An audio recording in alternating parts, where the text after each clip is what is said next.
Warning, censorship. Warning, censorship. Warning, censorship. Warning, censorship. Good morning, good afternoon, everybody, and welcome to the Rebel News Daily live stream. I'm your host, Sheila Gunn-Reid, and I'm joined by my co-host in Calgary, Adam Sos. And some of you might notice that there's a bit of a diminished quality in the stream today, and that's because we are running off Zoom because we are going to bring in a very special guest, David Menzies, live from the Ambassador Bridge later on. And this is sort of the only way that we can do it is if we move over to Zoom. So bear with me. I'm not mad about it, though. Being a woman of a certain vintage, I don't like to be high def anyway. Adam, how's it going? Oh, it's going wonderful. I'm upset. Being in my prime, I want full HD, but I'll survive. Yeah, there's nothing going on in our country, let alone our province right now. I don't even know why you or I showed up for work today, because it's just completely boring, except for the fact that our prime minister has sought to declare war on peaceful Canadian protesters. That's what it comes down to today. He had a late night meeting with the first ministers and his cabinet. So the first ministers being the premiers, and he doesn't necessarily need the premier's permission to do this, but he does need the premiers to go along with it. So let's see how that happens. He is considering, we don't have official word yet, but the National Post is reporting it, that Trudeau is to invoke the Emergencies Act to clear away protesters and border blockades. And that could mean big trouble for our fellow Albertans down at the Coutts border. Yeah, big time. Yeah, it's troubling, certainly. And this is something that we sort of got wind of last week. At those points, it was mere rumors. It wasn't reportable, but it did seem that this was sort of inevitable. Oddly, it sort of sparked immediately after he stormed out of the House and wasn't willing to answer any more questions, stormed out shortly thereafter. These conversations started, the rumor mill started swirling, and here we are today. It seems more fact than fiction, certainly. And it's shocking, truly, because, I mean, the last time we had measures to this extent were effectively the FLQ War Measures Act with his dad. So there's certainly a predisposition.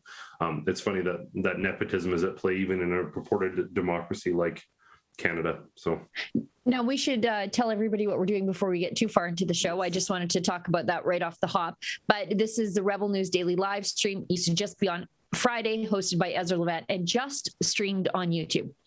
But there's more news than ever, and things are breaking all the time. Every morning, it seems like, I don't know about you, Adam, but when I wake up, it's what are the things that I have time to do a story on today, and not I wonder what I'm going to talk about today. It's too much. It's hard to weed through it all. And sometimes the best way to address that is just like this: sit down, read the headlines with a friend, and interact with our viewers, which is something that we love to do here on the live stream. So we used to just be on YouTube. They went full censorship. They demonetized us. They don't want us there. It's only a matter of time before we're gone from there. So I don't know about you, Adam, but that's kind of how you get more of me. If you tell me not to be somewhere, I'm like, I'm coming and I'm bringing all my friends. So that's kind of why we're still on YouTube. And it's a great way for people to find us. And we have nearly 1.6 million YouTube subscribers. We don't want to abandon you. But let me just encourage you, if you are enjoying the show, why don't you scoot on over to another platform, one of the more free speechy platforms like Rumble, Odyssey, and Super U. And on all three of those platforms, you can support the work that we do completely willingly. When YouTube took away our ability to receive super chats, well, these other platforms said, hang on here, we've got a Rumble rant where you can make a donation, an Odyssey hyper chat where you can also make a donation, and a Super U shout. And if you do one of those, Mr. Producer Andrew will send that to me in the form of a message, and Adam or myself will do our very best to address those on air. And I believe we're also on a fourth live streaming platform, a fourth free speech platform. So that's 5 in total on Getter, are we not? Right now? Yeah. Yes, I think this is our third week week being live on Getter. And I said it last week, but I'm making a conscious effort to spend a little bit more time on Getter and a little less time on Twitter, because Twitter is a censorship platform and Getter doesn't care about my opinions. And that's, I think, the way that all these social media companies who claim to be the new public square, that's how they should be, but really they're not.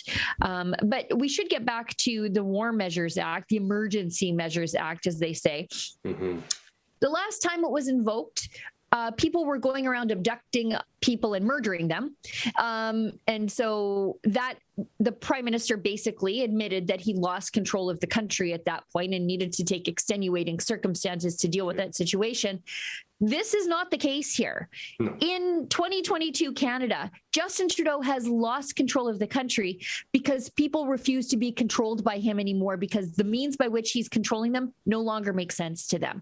This is not a crisis of murder and kidnapping and terrorism. These are just peaceful Canadian citizens who didn't feel heard, so they took their concerns to Ottawa, and that now has resulted in what could be a declaration of war against them. Likewise, at the border, you've got Canadians trapped within their own countries. In some cases, they're trapped within their own provinces, trapped within their own homes. They're not allowed to travel, so they block the border, and Justin Trudeau gets mad. Basically, this amounts to a suspension of our Charter of Rights and Freedoms, but I don't know if we're going to be able to tangibly tell the difference because for 2 years, we've had our Charter of Rights and Freedoms basically suspended by the federal government. They've inhibited our ability to protest, who we can have in our homes, how we can travel within and outside of our own country. They forcibly taken people to COVID jail, so incarcerating Canadians without trial. We've seen search and seizure of property in the case of Coutts, Alberta, and we'll get to that in a little bit. So if they make the charter disappear, I'm not sure how many of us would actually notice at this point. There's like a sick, perverse irony in all of this because almost every one of Justin Trudeau's comments against the people at Coutts, the people at the Ambassador Bridge, the people in Ottawa, could be made against himself for the past 2 years and the premiers across these provinces who have fundamentally undermined and stripped people of their basic rights and dignities. The criticisms often are, well, you're not allowing free travel. You're not allowing people to participate in society. It's a nuisance. It's an encumbrance. You're not allowing businesses to prosper. You're affecting all these things negatively. Well, that's what you have been doing for 2 years. And the fact of the matter is, I've been down there, Sid is down there, obviously Kian's been down there. Anytime someone tries to do a test, there's all these articles out there about, oh, well, I was trying to see a loved one and they wouldn't let me through the border, so they died before I got there. Yeah. Listen, the fact of the matter is if you roll up to that blockade and you've got a bloody good reason to get through, they're going to move a tractor immediately for those people. Because we know for a fact there was something apparently, and I don't know if this is confirmed, but someone was attempting to lodge sort of a counter protest, and they got about a dozen trucks with livestock. And the intention, apparently, from what we're hearing on the ground, was to drive through and then have them block the border, and then they would have a whole story. All the media rolled out their cameras and were ready for this horrible story about the livestock being stranded.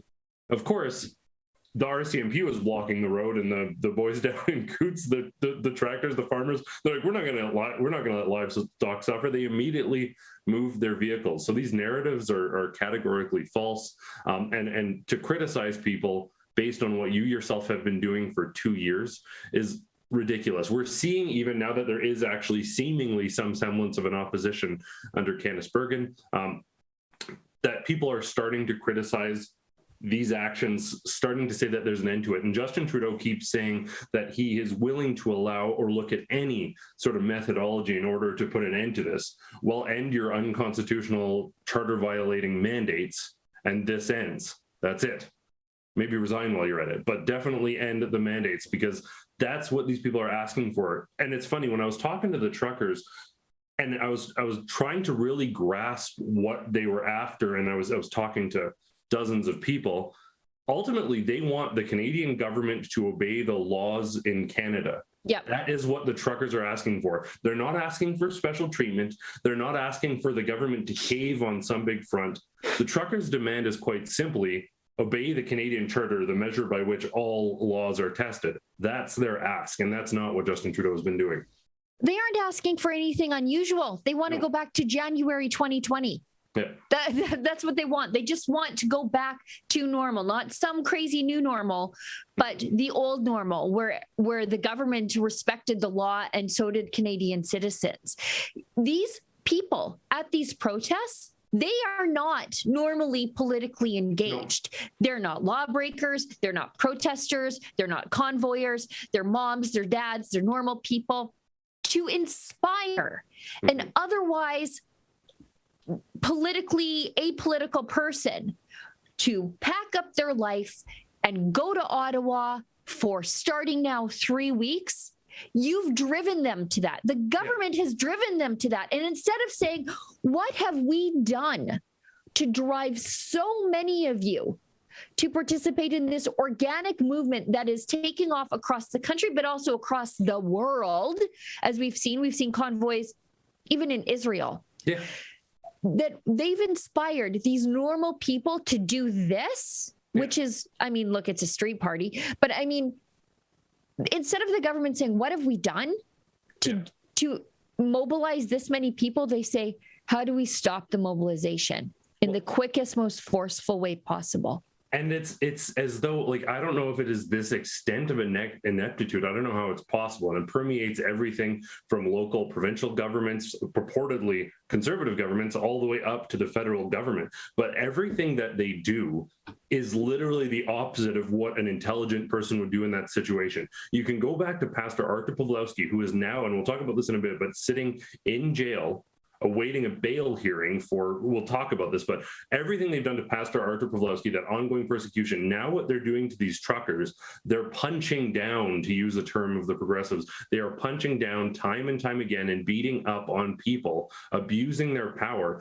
and then they're shocked when people become upset. But I can tell you, this weekend, and I'm sure lots of our other Rebel reporters will say the same thing, every week, basically on Saturday, there's been protests. They've ranged from 1,000 to 7,000, maybe even a little bit more than that. But we're seeing them walk down 17th Avenue, one of the trendiest avenues. It's been dubbed now the Freedom Mile, and it stretches on for like 10, 15 blocks, just sheer people filling the streets.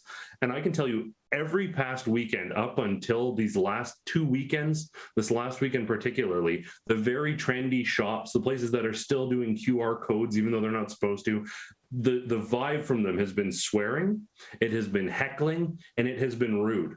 I can tell you on Saturday when I was out there, people were cheering. They were clapping. This entire subset of society that was maybe got vaccinated, has been going along with everything, don't really care. They're looking at the truckers and saying, well, hey, hold on a minute here. And the tide has shifted because they were cheering, they were clapping, they were saying some less than parliamentary things about Justin Trudeau. But the vibe, the culture, the mood has shifted where even the moderates, even the people on the fence have shifted. And I think, I don't know if AD happens to have it, but this Bill Maher clip that is out there sums up the international attention. This isn't just a local embarrassment. This is an international story drawing international attention to the extreme. So I don't know if AD has that clip. Okay, we'll run that clip a little later because we're just pretty busy. But the extent of this, it's baffling. And some of the extreme rhetoric that there has been out there about conservatives in the past, well, mainstream voices internationally are saying those things somewhat validly about Justin Trudeau now. It's an incredible time to be in Canada, certainly, and virtually unprecedented since, well, guess what? Trudeau Senior was in office. Yeah, and I think even the family that owns the Ambassador Bridge, the Maroon family, they've actually come out and said, the quickest way to end this is just to lift the mandates on both sides of the border. Yeah. Which, I mean, they're the ones, they lose toll every time that somebody can't cross that bridge. Yeah. And they've said, look, just lift the mandates. It seems so simple. Yeah. But instead of just lifting the mandates, the Prime Minister, who has lost control of the most peaceful, docile people on the face of the earth, has decided to declare war on them. Yeah. We should, and now we should have, I guess, given what we saw happen in Coutts and the immediate escalation of what happened in Coutts, we should have realized that there was some sort of things happening in the Prime Minister's office to deal with the border, because it started off yesterday as sneaky and sleazy. Yeah, we'll talk about this too. But then Coutts sort of devolved into a little bit of a police state zone down there. But before we go on to that, we'll talk about 2/3 of Canadians ready to drop restrictions. This is thank you truckers, by the way, because this is shifting like 10 points a week of people who are ready to drop restrictions. The longer these protests go on, the more people are against restrictions. And I mean, it seems like a political no-brainer if you're the prime minister to say, you know what, I've heard from the people, I've seen the polling, let's lift the mandates. But that's not what's happening here. He's doubling down. Well, and the incredible thing here is I want to point out, and this is vital, this is not a pragmatic, oh, well, things are inconvenient. 99.9% of people in Alberta are not affected by a blockade at Coutts. They are ideologically aligning themselves. That's where the shift is taking place. It's not that they're inconvenienced because they can't cross at the Coutts border crossing. It's they're ideologically aligning with these truckers. Someone mentioned this to me the other day, and I didn't actually see it myself, but there was actually a CBC poll, and I think it was something like 45% of people, even among CBC viewers, which I can tell you is no one attending any of these protests. But even among CBC viewers, it was something like 45% were calling for all mandates to be ended. All, period. That's CBC viewership. Categorically, that like we saw in the streets and the cafes, like we're seeing in the polls, and like we're seeing from international media and local media, like even India News is doing stories about Justin Trudeau stubbornly not ending the mandates. It's just so universal and so transparent that the tide has changed. Even Jason Kenney, and I gave him his 2-day window to change his mind. He didn't do it. It took him a couple of weeks. Every politician now is suddenly tweeting about condemning communism and how we need to open up, and the federal conservatives, we won't stop until this is over. You're a little bit late. You kind of 2 years late. I gave you your 2-day window. You guys missed it. Nice try, but no one's buying it. But I mean, things are trending in the right direction, and certainly the politicians who were speaking out against us all along probably have themselves some supporters for life. Yeah, this is something we should point out too. After, a week of somebody saw a Fed with a Nazi flag in the truckers convoy 2 weeks ago. That's all that they could talk about. But yet, if you look at the back there, there's the communist flag. And the communist flag should be at least as unpalatable to free people in a civilized society as the Nazi flag. It stands for bigotry, genocide, persecution, forced labor, internment camps, all those things, confiscation of property, starvation. Wait, are you talking about communism or Canada? I lost track here. The communist flag that's in the background there. And that is not on the news. It's not, it's just, I guess it's just something. And I know this, it's something you normally see at a left-wing protest, a pro-union protest, anywhere where there's a gathering of public sector workers. You will see a communist flag there. They wear the pins on their hats and on their jackets as though it's no big deal. They do it all the time. But that is as equally as evil as the Nazi flag. But it's no big deal. Like, they've killed hundreds of millions. And they've literally targeted, like, if you're LGBTQ, you should not be in that march, because guess who have been largely targeted and executed by Che Guevara, Stalin, and company. Like, it is a symbol that should be as shocking to you as a swastika. Realistically, that is a completely fair comparable. And that is the parallel of progressive march with a communist flag, and then this is the distinction. I want to make this clear. Those communist flags are authentically among these all liberal the time. Things in all the time. They have to scour Canada. I've been to countless. They have to plant a Fed. That guy was a Fed. If you show up with a Nazi flag, you run out. Milk River is the most peaceful place. Everyone's feeding each other. It's like a hippie commune when you're down there. It's the most loving place I've ever been. If you showed up with a swastika, you'd be in trouble. Like, if you'd be out of there faster than you could possibly imagine. So this is the distinction: is these people down in Milk River, these people in Coutts, these people at the Ambassador Bridge, they're saying, leave us alone, respect the law in Canada, we want our freedom. The counter protesters are saying, we want communism. They want more government control. Yeah. We've got even more bizarre signage from over the weekend. We've got kill the anti-vax. Fitting. I mean, that is, I mean, they're ramming people. They're using rhetoric about not how these people are taking up space, the wasteful eaters. Like, it's absolutely terrible. Tax the unvaccinated seems like some lunatic Antifa slogan, but that's what the government in Quebec was saying. Like, we've become completely unhinged. And when the politicians are unhinged and extreme, which Justin Trudeau, what's his face over there in Quebec, and most politicians, their rhetoric towards unvaccinated people has been unhinged and an extreme.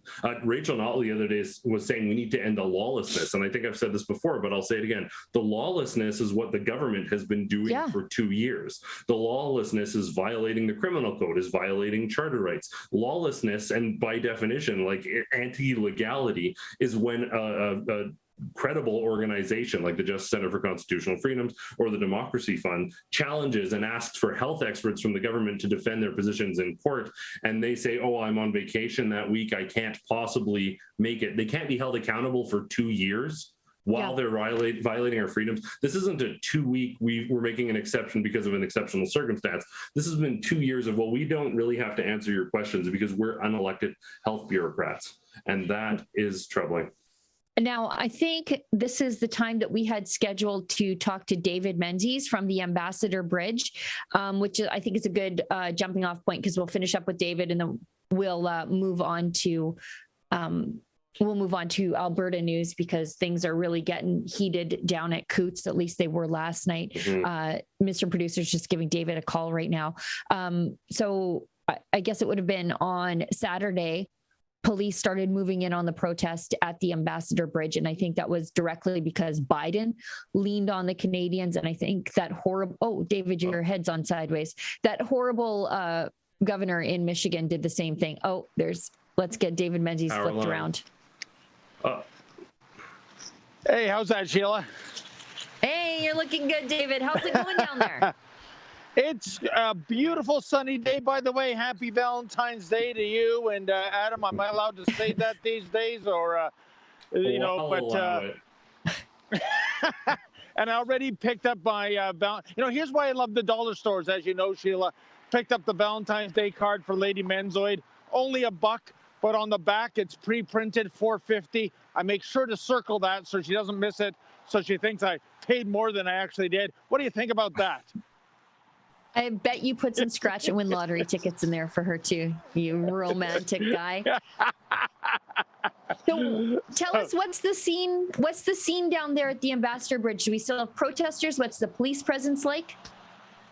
Huge police presence, Sheila and Adam. What's more, all over the city, I sent you a text, Sheila. I said that I feel like a rat in a maze, because wherever you try to navigate, you come face to face with big concrete barriers that the police put down there with heavy equipment. And it's very funny. Just less than an hour ago, I was at a Tim Hortons, and what should be a jam Tim Hortons at the beginning of the lunchtime rush was anything but. I was the only customer in there. There was nobody at the drive-thru. And I asked the lady, are you busy today? She said, we're dead. And it's because you literally can't get to it unless you know some secret back road entrance. So these demonstrators, as you know, guys, have been called economic terrorists. Well, who are the economic terrorists now, I ask you? I have to ask you, Dave, we've seen it down here in southern Alberta. It seems very much half the time we're hearing that the border isn't being actually blockaded, that they're letting people through. But the RCMP, the police, the local authorities are in fact the ones blockading everything. I thought they were anti-blockade.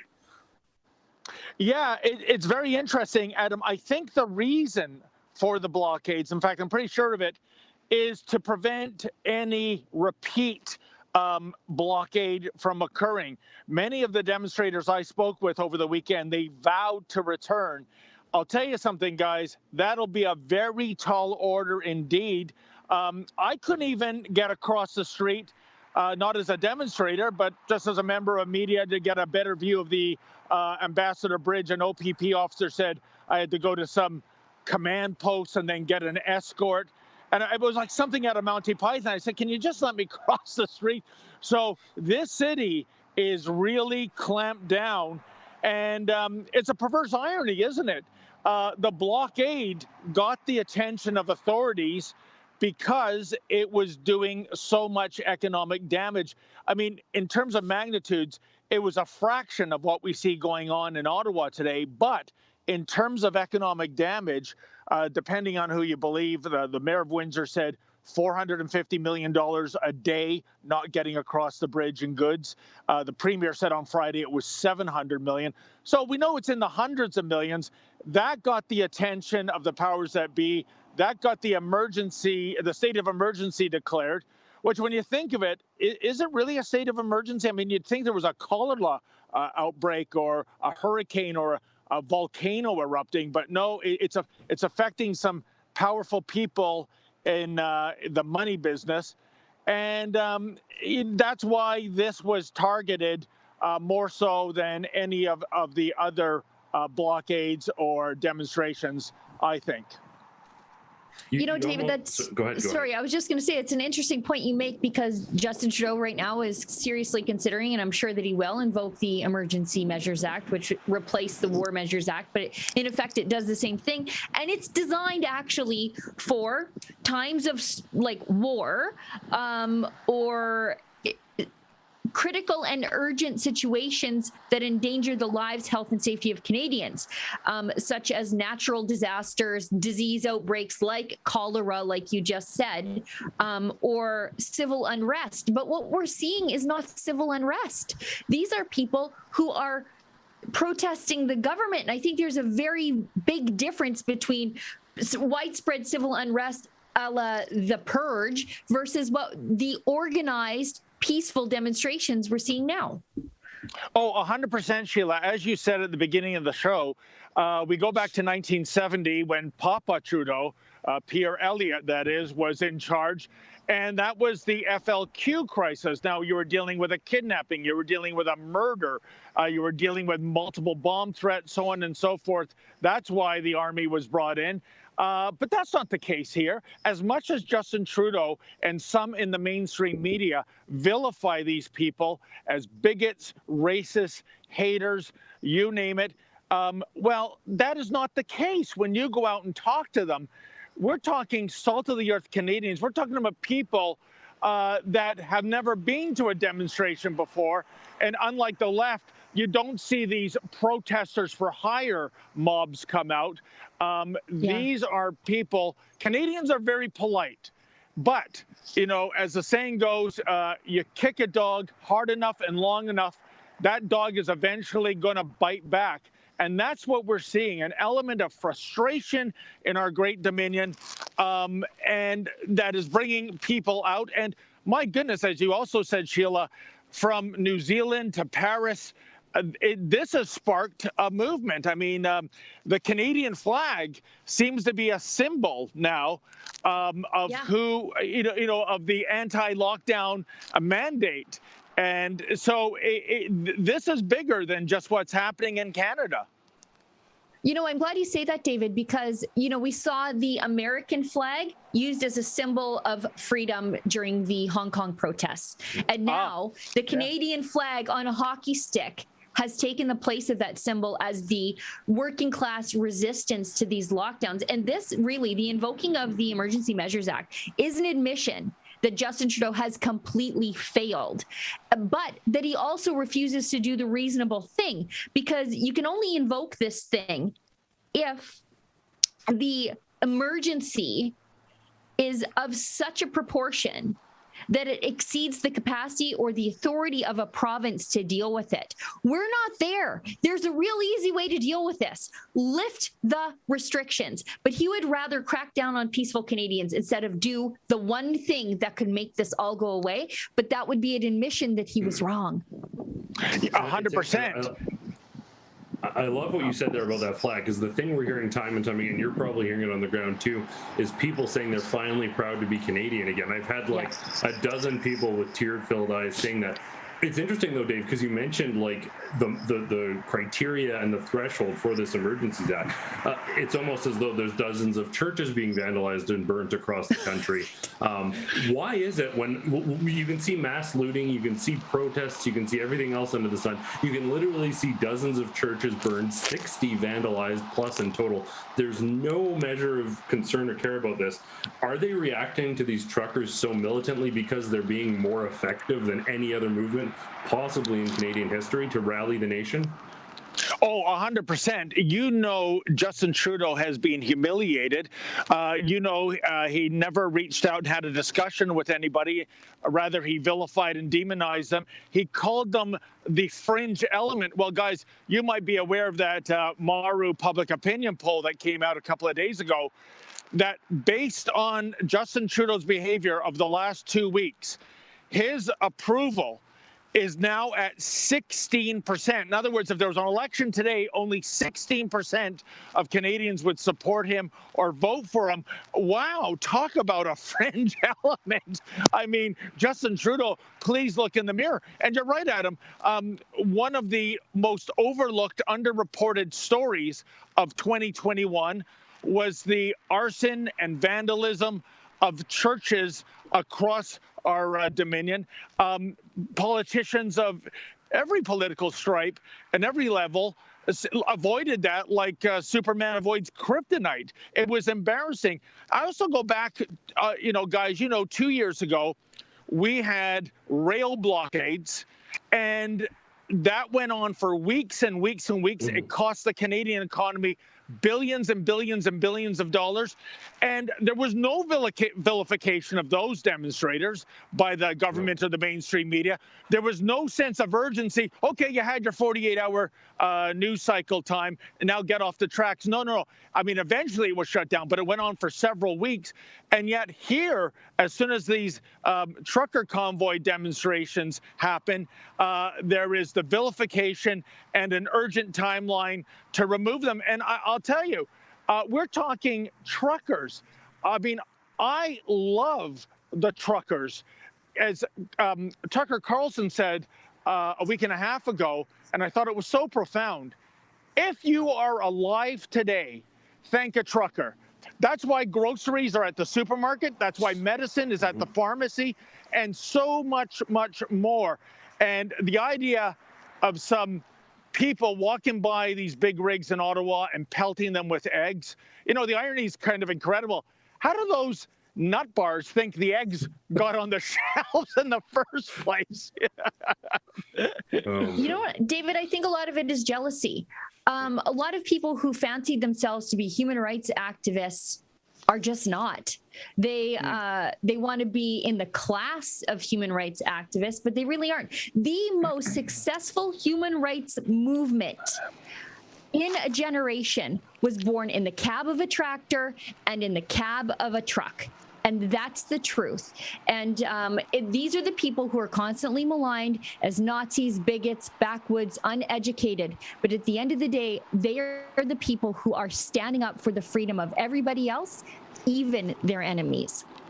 Oh, 100%. Sheila, we're talking the common man driving a common van, as the old song used to go. And, these elitists, the very idea that they would get into a cab of an 18-wheeler, well, first of all, they wouldn't be able to drive it. They wouldn't know what gear to put it in.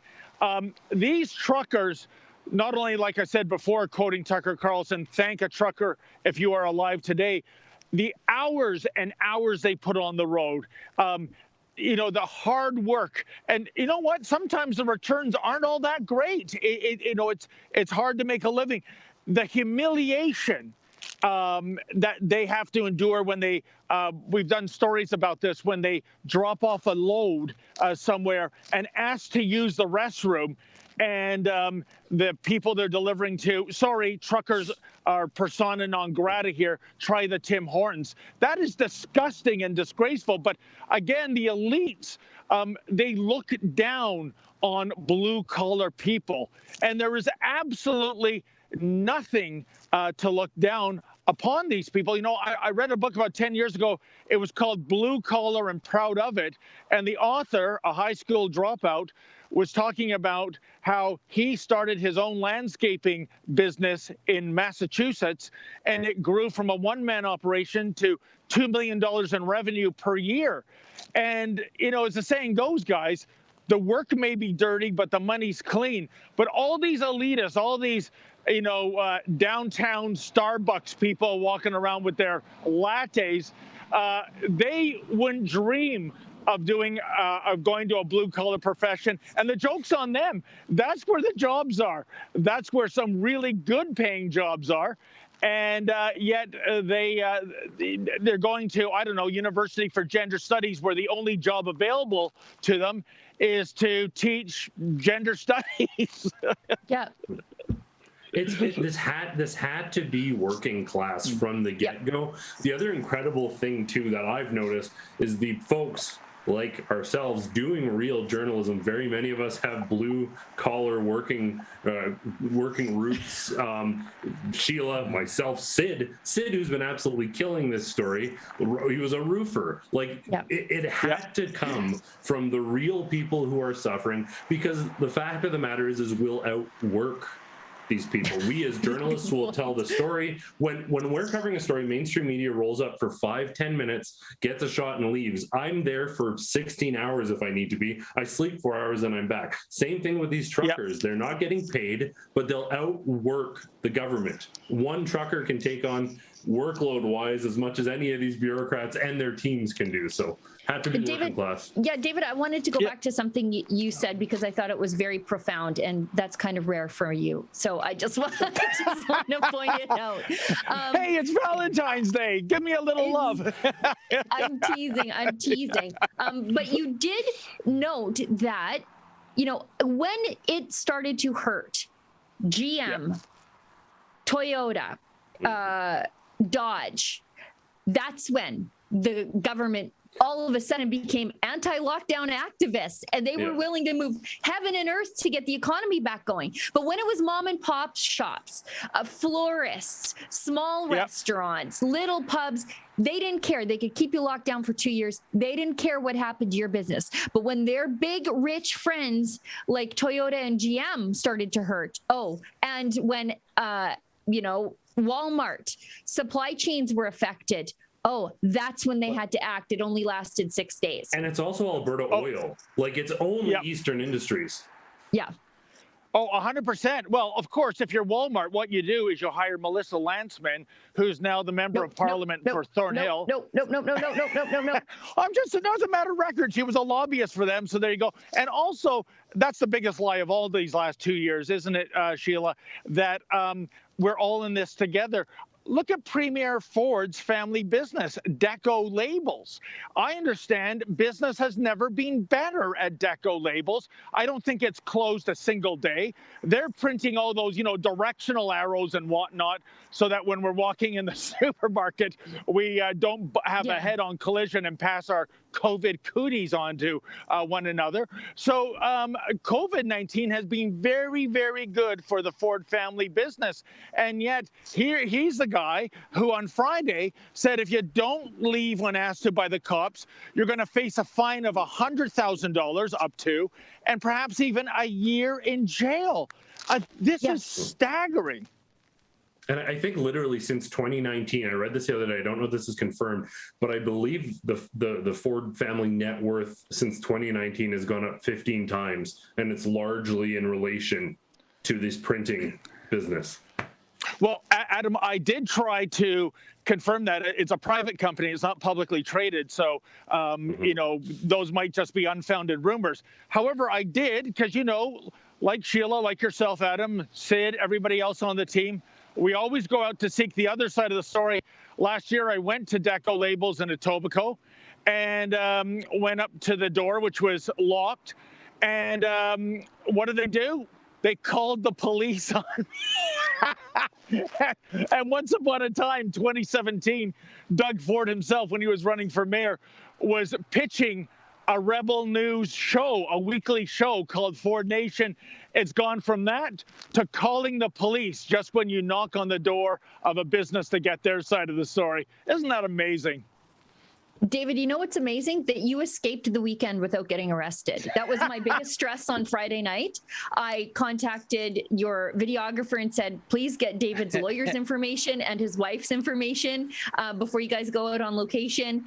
Because when the police are around, there's a 75% chance that David's leaving in handcuffs, but somehow you managed to escape it. But tell us what the police interaction with the journalists was like over the weekend. Yeah. You know, that was stunning, Sheila. You know, I can understand somewhat getting demonstrators off the streets and what have you. But so many members of the media, the mainstream media, other independent media, we were on sidewalks and an OPP liaison officer said, you must vacate this sidewalk. I said, wait a second, I'm not trying to give you a hard time, but this is a public sidewalk. And he said, we have a Supreme Court decision to fall back on that gives us this right. Well, you better, believe it, Sheila. When I get back to the office, I'm going to have our lawyers look into that because I've never heard such a thing. So we moved on to a plaza. No, you got to leave the plaza too. Cross the street to another plaza. Nope, you have to leave this plaza too. At one point, I was about a kilometer away at a Burger King parking lot. His Highness didn't order us vacated. But this was, to me, really petty and vindictive. And if the police are going by the book, why wouldn't you want the media recording your behavior? Why wouldn't you want, the story to get out there that, and the gist I got from so many police officers, guys, is that their hearts weren't in this operation. They weren't happy about this. You get the statistical anomaly in law enforcement that can't wait to whack them and stack them, as the saying goes. But I thought the way journalism was being shut down was egregious. And like I said, I sure want to take a look at the fine print of this Supreme Court decision that somehow gives police the power to remove journalists from a public sidewalk, according to the OPP. Can I ask really quickly, I don't know if it's the same. I know down in southern Alberta, when RCMP officers were engaging enforcement, none of them were from Alberta. They flew everybody in. I understand this is effectively OPP, but does it seem like they're bringing in people from other regions so they aren't sort of policing their own, so to speak? Oh, 100%, Adam. I saw police, the RCMP, for example, the Waterloo Regional Police, they had a big contingent staying at the same hotel we were. I saw one of their paddy wagons, and it was kind of funny because police services. David, that's racist against the Irish. You're being racist against the Irish, David. I'll make an apology next month on St. Patrick's Day. They're called trucker wagons now. Trucker wagons. Trucker wagons. The ones I've seen say offender transports or something like that. But, you see these slogans on police cruisers, to serve and protect. That's a good one. Deeds speak. And the Waterloo Regional Police, their slogan, I'm not kidding, folks, people helping people. Wow. Yeah. I asked a Waterloo Regional policeman at a Tim Hortons, we tend to find some cops on some days. I said, what's the deal with people helping people? He was a good guy. He said, hey, man, I didn't come up with that. You're going to have to go to headquarters for a comment. That's but, the worst. It's the worst because, how am I being helped by you telling me I can't exercise my constitutional rights to take part in a completely peaceful protest? Because we know that a mostly peaceful protest, according to CNN, that's when you see burning buildings in the background. That's when the reporter is ducking so he doesn't get hit in the noggin with a Molotov cocktail. That's a mostly peaceful protest, but this has been 100% peaceful. The vast majority of the arrests that were made, it was a few dozen, police reported they did not have to use force, and they also reported nor were we encountered by violence. Now, I heard outside of the blockade zone, there might have been an incident. I'm going to be chasing that down later today, guys.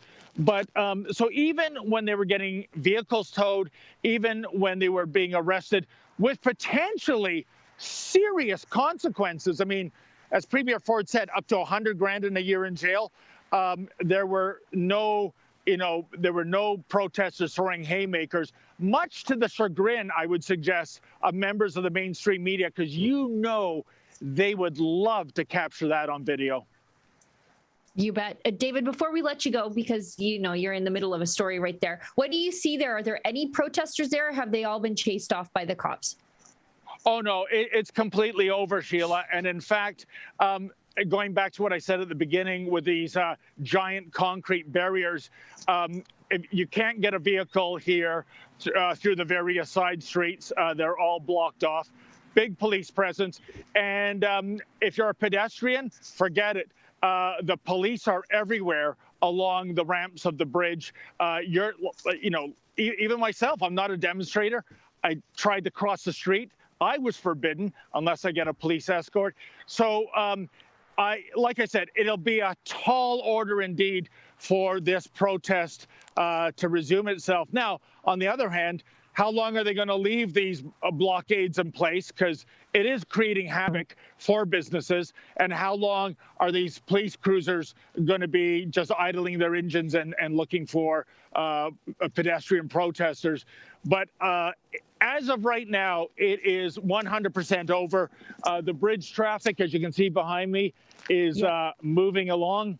And now we just have to look at those other demonstrations, Coutts, Alberta, Ottawa, of course, and see how that plays out, especially with this ominous saber rattling that we're hearing out of Parliament Hill about the Emergency Services Act being invoked to deal with this.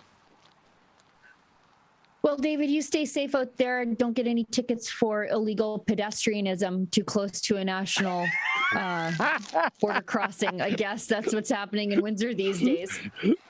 Wouldn't that be amazing, Sheila, if with all this anarchy here in Windsor for the last few days, that the cops would issue me, I don't know, a jaywalking ticket for improperly crossing the street. You're tempting fate. You're tempting fate. It's just like calling a shutout, David. You ruined it. You're going to get a ticket. Okay. Well, guys, you're doing a great live stream, and a shout out to our entire team. They're putting in endless hours.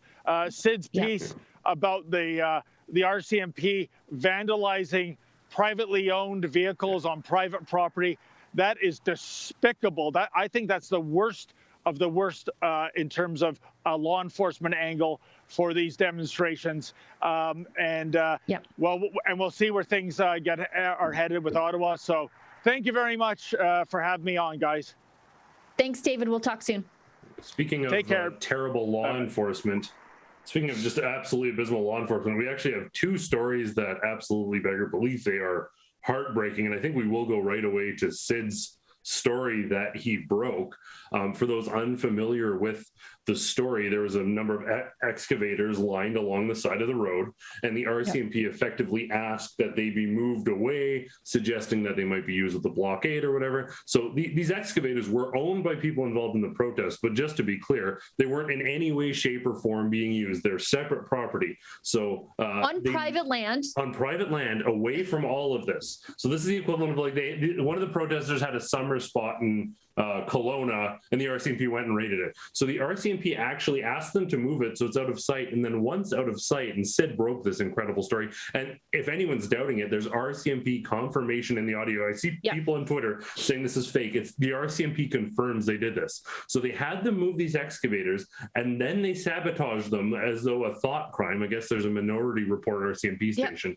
They vandalized and sabotaged their equipment. I mean, these excavators don't come cheap. Sheila's going to know better than me, but this is hundreds of thousands, if not millions of dollars damaged. And the RCMP confirmed this for purported thought crimes. This isn't they unhooked and pulled something that was blocking the road. This is, by association of being here, we're going to go onto your private property and damage your excavators. It's unbelievable. It's shocking. why don't we roll that clip, because it's crazy. Sid did some great journalism here. Yeah. With permission from the owner to park it here. RCMP, they had it parked within view of the highway. RCMP requested that it be moved out of view of the highway, so we've obliged them. After it was moved here, somebody sabotaged the equipment. There's wires cut, there's filters removed, spray foam put up, fuel lines. Like these things, all three machines, they're valuable machines. And it's going to take a lot of work to put them back into order. I can't see that happening. Like there's parts missing, parts have to be replaced. There's a lot of labor that's got to go into fixing these things before these fellas can use their own equipment again. Hey there. Sid, it's George Sutton-Cobb calling you back. Yep, thank you. So I can confirm that we disabled three excavators. Yep. To prevent the equipment from being used in the illegal activity of the blockade. Was there an expectation there as to how they were going to be used? I'm not sure. I've got the answer for you. I'm not sure what other questions you might have relative to that. I wasn't part of that planning or the execution of that, so Yep. I don't think I can comment any further than that. Nope, it's all good. Really appreciate that. Thank you so much. No problem, Sid. Take care, bud. Yep, bye-bye. Hi there, Corporal Sutton-Cobb here. Hey there, Corporal. This is Sid calling you again really quickly, if you have the time for a second. Absolutely. Yep, so I just wanted to confirm exactly what the damage was done by the RCMP. The damage, the disabling? Yeah, so we can... Yep. Right. I don't know what we did to disable those vehicles, Sid. Okay, yeah, sorry, I forgot to get that bit there last time, but you did confirm that it was you guys, but in terms of the specific damage, you're unaware. Yeah, the specific steps that we took to disable those vehicles, I don't know. Okay, all right, no, appreciate that. Just wanted to reconfirm. Thank you. All right, take care. Yep, Bye. bye-bye. So two calls confirming from the RCMP. And I love that like rhetoric, that language. Oh, disabling. They basically sent a couple. I can just picture these I guarantee these goofball RCMP officers, excuse me, but the people who vandalized these excavators, it's ridiculous. I guarantee their hearts were racing and they were sneaking around like mischievous little kids, cutting wires, filling gas lines. Like this is like a night raid.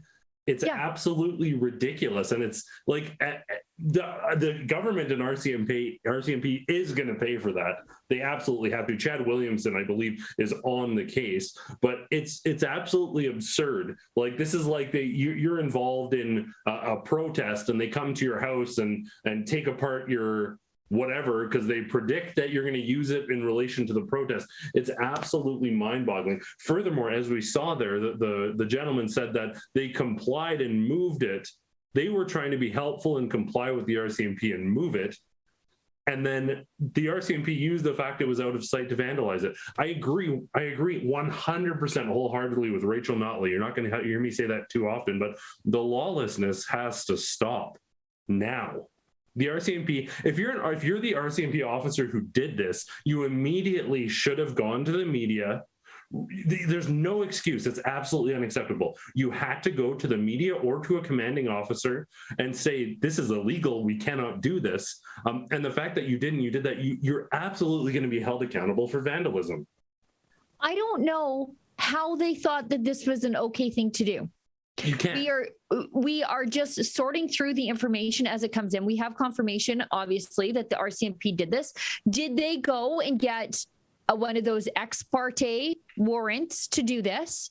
If they did, they've been dealing. That's even worse, especially when they know they've been dealing with TV lawyer Chad Williamson the whole time. He's been down there helping negotiate with the police. So they definitely know how to get a hold of him and say, hey, we're getting a warrant against these guys. You kind of have to be involved in all of this now. So that obviously didn't happen because Chad didn't know what went on until, the farmers are telling him and the truckers are telling him. This is what happens. I think, and we're going to see a lot more of this, when we chase all the moral objectors out of our important institutions, when we chase them out of academia, when we chase them out of politics, when we chase them out of policing, when we chase them out of the military, and we just sort of chase them out of society and unemploy them. Instead of, in normal times, these are the people we want in positions of management, people who are guided by a sense of right and wrong and a strong moral compass. Instead, the actions of the police in Coutts, this is what we have when we don't have somebody in management with the moral compass, when we don't have somebody, when we fired all the people who said, I cannot do this thing that you want me to do because I object to it for conscience reasons. This is what you have. You have automatons. These are automatons. Somebody gave them in the order to go vandalize somebody's property, not just disable it, but disable it in such a way that you can't make it usable again without serious expensive work. They didn't just cut the fuel lines. They spray foamed up the fuel lines so you can't just reconnect them. They've damaged this. They could have locked the thing down, put a court order on it saying, like, they could have legally, I'm sure, if they went through the proper mechanism. I mean, the courts are doing whatever they want now these days anyway. They could have done this. Yeah, they could have locked it down, issued a thing, put police tape on it saying if you remove this thing or move it before such and such a court date, you'll be held in contempt of court, whatever. But instead, they just destroyed the thing. Well, I know, but there's so much more to talk about what's happening in Coutts, because after this, I think the police were expecting an escalation now. We damaged their property, so now they're going to want to fight us. I think it's what creating an escalation. Exactly. They were ramping up to an escalation so that they can come in heavy-handed with a show of force and just round everybody up and stick them in the trucker wagons, or the Menzies wagons, as we call them around here at Rebel News. That didn't happen. So the cops later on, they roll in, they send in the tactical team. They're, weapons brandished into the truckers when the truckers are having barbecue. As a show of force, they roll into town like this. And then later on in the night, because Sid has been working nonstop, like through the night. If you go to Sid's Twitter feed, you'll see when he's tweeting and when he's covering the action. Excuse me. The police last night made at least one arrest. We don't know for what yet. There might be a second arrest. We're just sorting through the details on that, but we have no confirmation on it. So we're not going to report that as gospel. And one semi truck was seized, along with another tractor was seized by the police. So they are starting to move in on Coutts. I've just heard anecdotal reports that police are starting to amass in Milk River. I cannot confirm that. I haven't laid eyes on that. Sid's chasing down that story also. So stay tuned to Sid Fizzard's Twitter feed and rebelnews.com to get the full story you won't see anywhere else, because he's fully embedded in the convoy there. Yeah. And to the folks in Milk River, I'll be back tomorrow, so fear not. We are on the way. I think we got some folks heading out today. So RCMP, don't get any ideas. We got cameras on. That's right. Yeah, and somebody else said that also today. Like that's the greatest weapon you have at this point against the government is your cell phone camera. Yeah. If they know you're recording, they might not do what they were going to do to you. Yeah. But then again, they might not. So let's get to some of these chats, because it's already 11 o'clock Mountain Standard Time. Can we talk about Artur for 1 minute? Yes, please. You go. People. Yes, absolutely. Go ahead. So I don't want, and this is so pivotal. Before Coutts, before these blockades, before everything, Pastor Artur Pawlowski, who, if you don't know, has been arrested for a 5th time. He's been in jail for a week at the remand center, largely kept in solitary confinement. It is a horrible, horrible thing. Many people have been asking out there. I did do an interview with Sarah Miller. Mocha last week did an interview with the family when I was in Milk River. I was at the jail at the remand center on Saturday. That video should be out today. But I spoke with Nathaniel, with David, with Marjana, the whole family, the folks there. It's heartbreaking what is happening. So we absolutely cannot forget about Pastor Artur Pawlowski, who very much has been fighting the fight that these truckers are fighting, but for 2 years, 5 arrests, struggling. If you want to support Pastor Artur Pawlowski, who now we talked about the Critical Infrastructure Act, Pastor Artur is the first person ever to be charged under that act borderline being treated like a terrorist, facing serious jail time. His bail hearing is on Wednesday. I think, forgive me if I'm wrong, I think Sheila's going to live tweet the bail hearing if she can get access. So Wednesday, stay tuned for that. We cannot forget about Pastor Artur Pawlowski, who remains in jail in terrible conditions from what the family's telling us.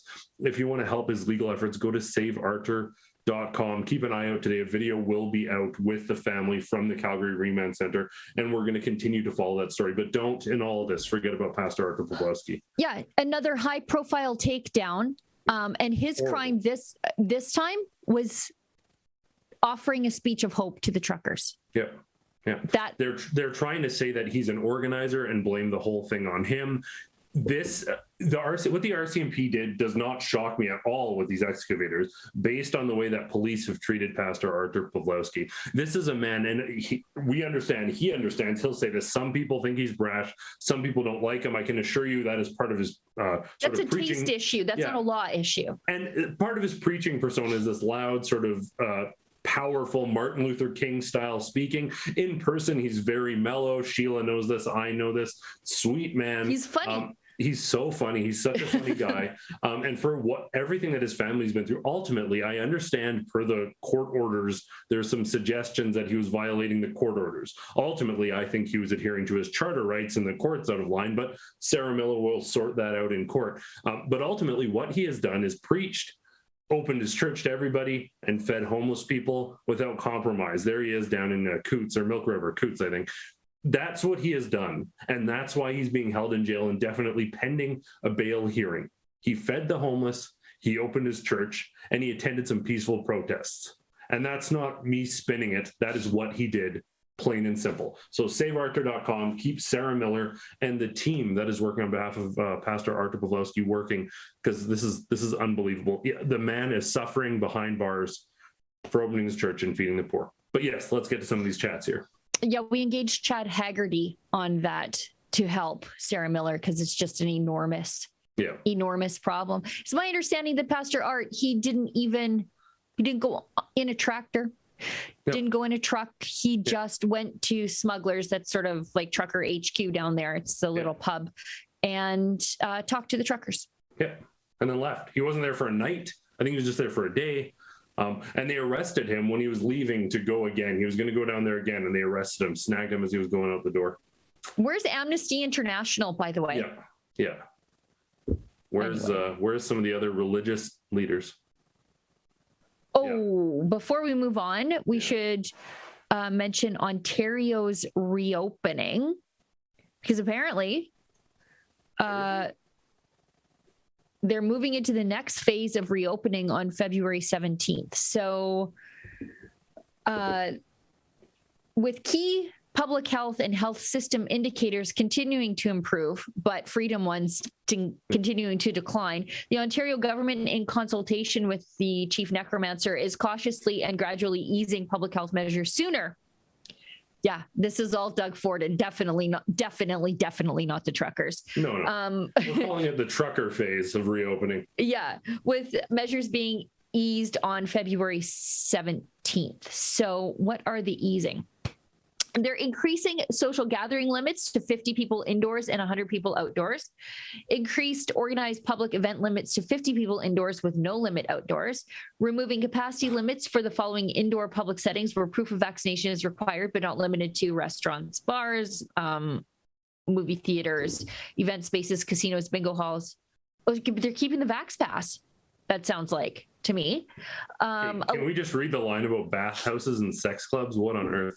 What? How did I just blobbity blah right over bathhouses and restaurants sex clubs?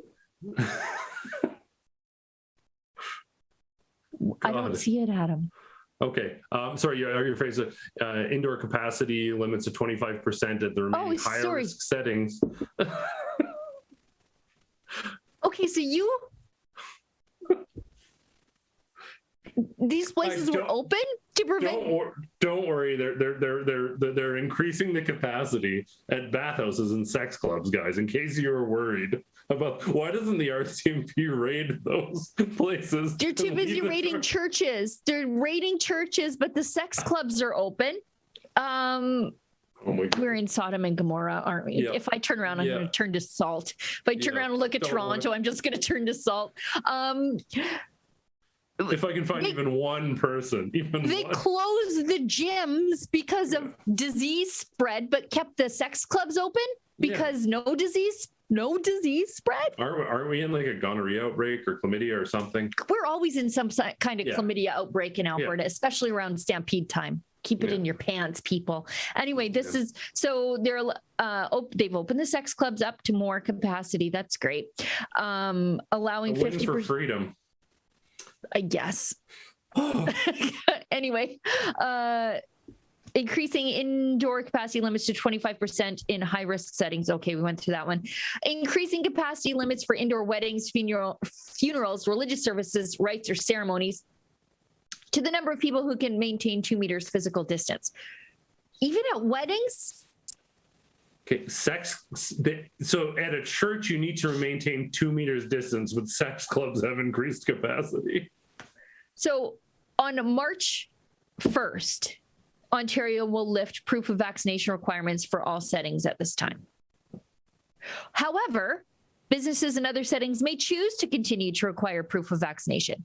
So if you like discrimination, you get to keep your discrimination, I guess is how it goes. Masking requirements will remain in place at this time. The worst. Ontario, you're the worst. Yeah. The worst.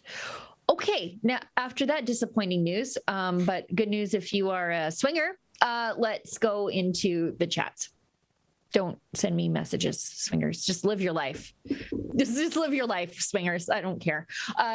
David, also, you swingers don't seem like people who obey the government's rules anyways. So I bet you weren't operating at whatever it was, 10% or whatever swingers were doing later on at their sex clubs. I don't know. I got to stop talking about this. Let's just take some chats. This is turning into a David Menzies segment. I'm breaking into cold sweats. Get heebie-jeebies. Okay, David Bird, 14.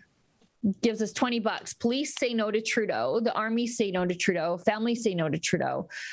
So this is what's next. Emergency Act. Trudeau wants us to fight each other. Don't fall for it. Hold the line. I think that speech of hold the line is exactly what got Pastor Art in trouble, by the way. So David Bird, and expect to knock at your door is all I'm saying. Harper will always be my PM, gives us $5. I'm surprised that the Liberal gang does not get rid of that psycho JT if they ever want a hope of majority. What did Canada expect from a guy who wants to be like G for life? Yeah. Harper will always be my PM, $5. So lunatic JT rushes to kneel with BLM as BLM cheers to attack cops. But the army, that is asking too much. He's begging to help them attack taxpayers that pay for his lavish lifestyle, all for science. You know what? It's funny because cops, we talked about this in the meeting, but we never really got around to it. Cops that are not being complete authoritarian thugs towards the protesters in Ottawa. Yeah. People want them investigated when they're just like saying to the protesters, like, hey, good work for staying peaceful. Yeah. The other side wants those cops investigated, but they're perfectly fine when cops kneeled with BLM. Some like lunatic lady on Twitter was like blocking a car because he had a flag. And to anyone sane, it was just a disjointed woman. He wasn't even in a convoy. She had a demon. That lady had a demon. Yeah. And then so people, blue check marks on Twitter, are saying normal citizens are blocking convoys while police are directing them where to go. So the police are saying, if you want to peacefully protest, here's the route to follow. And the truckers and the convoy are respectfully doing that. And blue check marks are saying that the police have lost the plot and this crazy lady, presumably mentally ill lady, whatever she is the good guy, and she's the model we need to follow. Oh, she probably went home and completely yelled at her cats. I feel bad for her cats. Me too. CP70 is this $20. Thanks so much. I'm so glad I found Rebel News. You guys are awesome. How did we get to this? Canadians and Americans have been asleep at the wheel for far too long. The Great Awakening has begun. Oh, I hope so. Harper will always... Sorry, go ahead. Trudeau's a gift in that way. He's so terrible, but no one could have unified and activated Canadians. I think we would have apathetically slipped into nothingness and lost our nation. The way we're headed I think we're going to look back at Justin Trudeau as that clown that was put in place by the truckers and Canadians reawoken. You look at Poland and some of these other countries who have reclaimed their identity. I think this might be that moment for Canada. Yeah, I think so too. You even just look at how there's so much camaraderie right now between Quebecers and Albertans, because we're uniting on this one issue. Harper extinguished separatist movements all across the country through his election. And Justin Trudeau has further united the country through his own ineptitude. Yeah. Thanks, Justin, is what we're saying. Thanks, buddy. Harper will always be my PM. Gives us $5. If BLM or Antifa was to block Ottawa again or railways, lunatic JT would be running there to take pictures for his IG kneeling. Wonder how long G. Trudy will hang out living off taxpayers. Trudeau, by the way, I don't know if anybody remembers the Idle No More protest, but underlying to all of that and sort of like hanging on to that like a parasite was Chief Teresa Spence of Attawapiskat. And her boyfriend, I'm not really quite sure the legal disposition of the case against him, but he was charged with fraud for misappropriation of band funds while she's rolling around in an Escalade, and everybody in the band there had no running water and the houses were falling apart. And so Harper said, we've got to audit this band. Where the heck is all the money going? Yeah. And she said, oh, you're not auditing me. And she went on a hunger strike in Ottawa. Got eating burgers a few times, but yes. Oh, and she was in a hunger strike in a teepee, but she was sleeping in like a 5-star hotel up the road. And normally when people go on hunger strikes, they at least suffer hunger, but she didn't look like she missed too many meals. And Justin Trudeau was in there like so fast she could hardly hide the Big Mac under the blanket in the teepee to take a picture with her, about how he was standing in solidarity with this everyday Canadian against the overreach of the government, who the government was only asking for accountability on behalf of the citizens of Attawapiskat. He was there, to visit with this lady occupier, but 100,000 people on your doorstep, he doesn't have time for them. Yeah. Sharon 11 gives us $10. Great work, you guys. God bless your courageous coverage. Well, thanks so much. Sid and Lincoln and Alexa and David and everybody who was out over the weekend, just great work. Everybody's just working around the clock. Sorry, I'm sniffing. Paul Otto Newman, $5. If PM Castro sends the army on unarmed protesters, I can't see Canada staying united. Doing so will cause irreparable harm. East versus West times 1,000. Separatism will rise exponentially in the West and in Quebec. I would just be happy if we could separate from Toronto and Ottawa. Yeah. At this point, I'll keep everybody else. Just District 9, those people. It's fine. Just build a fence, leave them in there. That's how they want to live. It's fine. But just leave us alone. Our Toronto office is talking in our ear. AD, I said Adam and I would be taking refugees. Okay. Yeah. If you need a place to bug out, you can come here. You can sleep on my fifth wheel. Okay. Harper will always be my PM, gives us $2. Lunatic JT cannot lift mandates if they continue making him millions in backroom deals with lobbying and donations. I said in 2015, when pot lovers cheered that thing in Ottawa, Psycho only cares about two things, himself and how much money he can make, I guess you mean. Harper will always be my PM, gives us $1. I bet money the guy holding the communist flag never lived in it. Of course he didn't. We run into people all the time from Eastern Europe at the freedom protests saying, listen to us. Yeah. We say, listen to us, Canadians. Don't look at Pastor Art. Pastor Art's a perfect example of this. And they say, you got to listen to us. We see what's happening here. Yeah.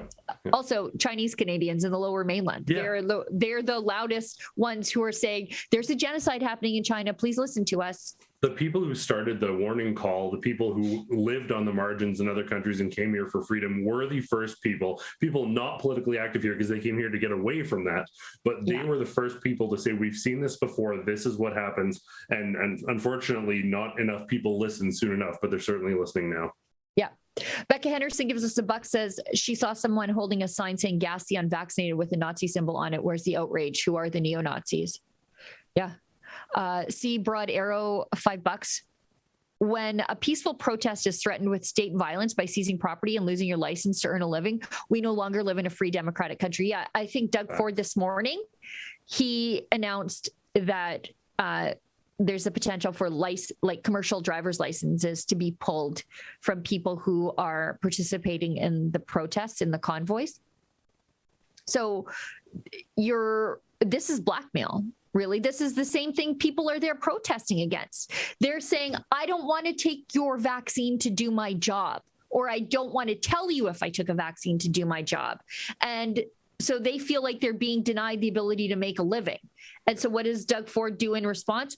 Okay, well, we couldn't bring you to bear there, so let's deny you your ability to make a living over here in an attempt to control you and to bring you into ideological conformity with the government. King 7734, $5. My two favorite rebels. Well, thank you very much. One rebel and one rebel. Let's see what I did there, Sheila. I did. Good job. I am glad that I'm not being bombarded with douche as Andrew is not there. You know what? There's a rebel for everybody. You know, I'm not to everybody's. Nice. He's so nice. And I'm not to everybody's taste. Some people find me terse and shrill, and I accept that criticism. So there's a rebel for everybody here at the network. C1CIS, $5. I wonder when Trudeau, Kenny, Ford, Moe, and Legault will start wearing military uniforms to the legislature and parliament.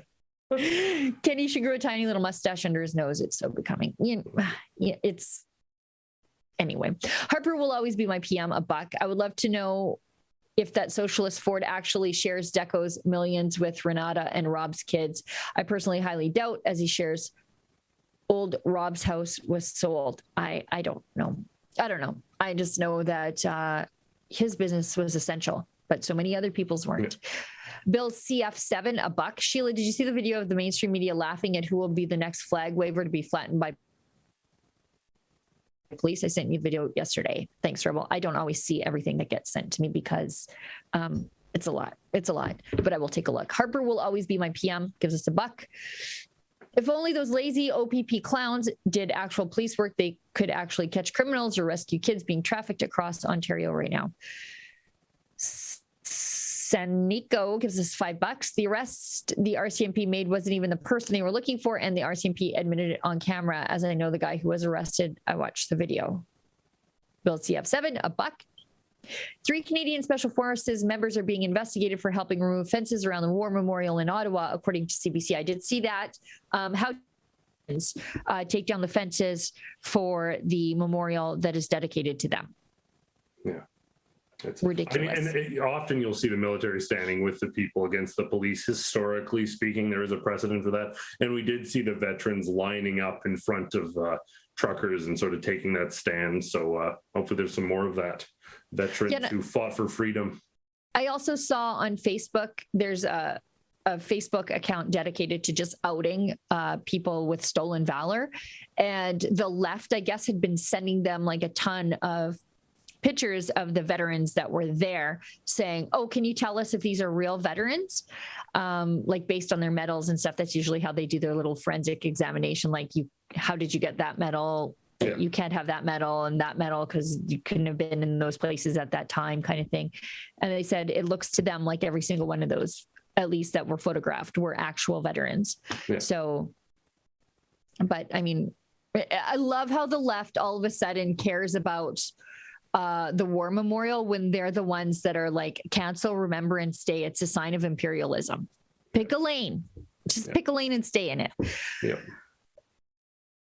Twinks gives us $10. So Ontario private functions will be limited to 100 outdoors, but no limits on public venues. How can you say vax passes are lifted when you still allow businesses to impose them? And they're not lifted. Things could change by the 1st.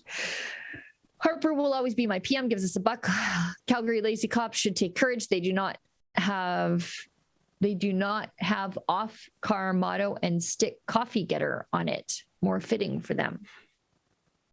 Take off their slogan and they should get a coffee getter tag instead, I think. Gotcha. Yeah. Sister 2, $1. How much money has been added to the Trudeau Foundation since 2015? That's a great question. Yeah. Twinks 5, is there truth to the rumor that the Trudeau Foundation and Trudeau himself have a financial stake in Accuritas, the company that supplies the transport mechanism for mRNA? I'm not sure. I'm not sure. We should look into it. but I don't think that would necessarily change anything we see happening in the world right now, whether that were true or not. Twinks, a buck, both Ford and Trudeau have misused and abused the Emergency Measures Act. Don't they have to get Parliament to agree? Does that not include the official opposition? I thought it had to go to a vote, but I'm not sure. I know that they did talk with the opposition as well as the NDP. And I think they basically told them. I think they basically told the opposition, this is what we're going to do. The NDP are supporting us. So yeah. And from what I've heard, and this borders in rumors, but there was we're going to give local authorities a certain amount of time, but this is the direction that we're heading. So that's the word on the street, so to speak. All righty. I think we are officially caught up. We're 20 minutes past the hour. And before we go, we should tell you that I'm just going to roll back up so I get everything exactly right. Very exciting. Yes. So misunderstood. Why don't you, while I look for exactly what the promo should say. So it officially launches tomorrow at 7 Eastern time on Rebel News Plus. So do definitely check that out. We got Nat and Catherine, funny, charming, going to take a bit of a sort of irreverent look at some societal elements, the political connotations through their perspective there. We've got the stuff coming up there. And if you do use the code misunderstood, as it's written up there on the screen, 25, misunderstood 25, you can get 25% off your Rebel News Plus subscription. That is a very good way to support our independent journalism. For those out there who don't know, all of our sort of news stories, the breaking news, the facts we have to get out to you, that is made available to you for free. But if you want to support this journalism, we don't dig into your pockets like the other outlets out there and demand that you pay us. But you can support us by subscribing to Rebel News Plus. You get some incredible content. The Gun Show, one of the best shows in the world, obviously. But Ezra Levant's show, Rebel Roundup, Andrew Says, on and on and on. So much good stuff. And now this new incredible show, Misunderstood. I'm very much looking forward to it. So subscribe to Rebel News Plus and use Misunderstood 25 for that nice discount. Thank you, Adam. And we are looking to add more paywalled content so that it through 2022, so that $8 a month that your subscription costs you will get you even more content than ever before. And if you are, maybe you're a mom like me and you have kids, Kat and Nat's age, and you are not sure about whether or not they're conservative, but you know that they're normal. Now's maybe a chance to invest in a gift subscription for them, especially with that 25% discount, and sort of introduce them to, I hear a promo in my ear. Andrew was playing a promo in my ear. I don't know if everybody else heard that, but it might be a good chance for you to sort of invest in your children by getting them a gift subscription for Rebel News Plus. So they'll get access to these very charming ladies, but also this charming lady and a few of the charming guys too. And I think we have a promo that will roll on the way out the door. But before we go, I want to thank Adam very much for joining me as a co-host today. I want to thank everybody in the studio in Toronto for putting this show together, and all the web team to get all the links together so that you at home know where you can watch us. I want to thank everybody for watching. I want to thank everybody who pitched in to support the work that we do here, Rebel News. That's your choice with your dollars. And as David Menzies says, stay sane. They're home, afraid to leave their house, watching the CBC, ingesting all this fear, and then they're the one that's lying. And I told them, you report fake news. And I'm so thankful that I can come, I can bring my children, so that if our pictures, there's plaster everywhere, so that people would know this is a God-fearing families, honorable families that are coming here supporting this. This is about the family unit and restoring the family unit and keeping Canadians happy. This is beautiful. I love that you feel safe coming down here. I mean, all the flags, safest place on the planet right now. The crime rate's gone down a fair bit, I hear. It's imploded. This morning I saw tons of homeless people were lining up with me, getting breakfast, free hot meals, like the best, bacon, eggs, fruits, and they're just well fed, and we're able to be there and just love on them. And this is bringing like life to the city. And, you know. As Canadians, what do you think about Trudeau's words that, hey, we've heard you, go home? That's what I think. Yeah. Good luck, buddy. Good luck. Maybe he hasn't been paying attention, but they ought to fly him in a helicopter over here so he can have a good long look. because nobody's going home. I don't think he realized that every negative thing he says about us adds fuel to our fire, to our passion, to the point where most people here, they would die for freedom, they would die for the cause because they see how wicked and how hateful, and there is a division of the elite class of government people who hate just the everyday Canadian. And there is a division there, and the people are rising up because everything he says is turning against him and causing the people to rise up. So we're thankful for Justin Trudeau to promote for us. We're thankful for him. He's actually brought Canadians together unwittingly. Under one banner. Yeah. Yes. I love your family. Yes. I guess you don't want the mandates put in place for the future. We will not abide by them no matter how long they're here. We simply will not comply anymore. It's over. It's over. Yes.